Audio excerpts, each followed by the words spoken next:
Hi, this is Jim from HD Rentals and RentalsLawnmower.com. Today we're going to talk about how to adjust your skid shoes and scraper bar on your snow thrower. Now, if you have a hard surface driveway like blacktop or concrete, you probably want to have your scraper bar actually touching the ground so that it scrapes your driveway clean. But if you have a gravel driveway, or if your blacktop is broken up and rough, you probably want to set that so that there's a little bit of clearance between the scraper bar and the ground.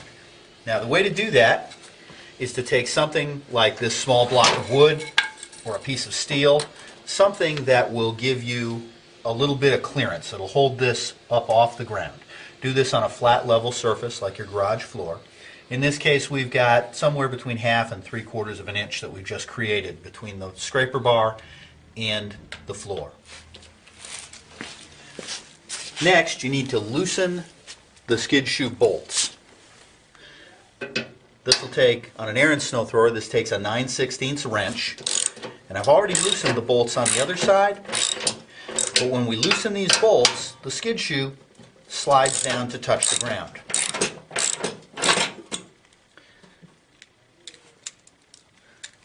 Tighten the bolts back up.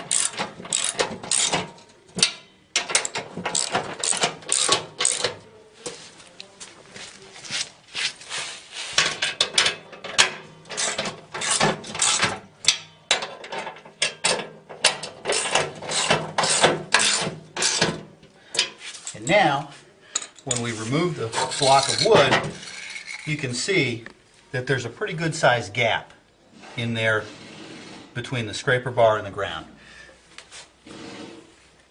Now, something to consider, if you have set your scraper bar to scrape on a hard surface like blacktop, it will over time start to wear down. It's a replaceable part. It's just a few nuts and bolts to take it off and to put a new one on. And it's a good idea to check that at least annually so that you catch it before you start to wear back into the auger housing here. An auger housing is very expensive to replace. A scraper bar, not so much. And that's all there is to it.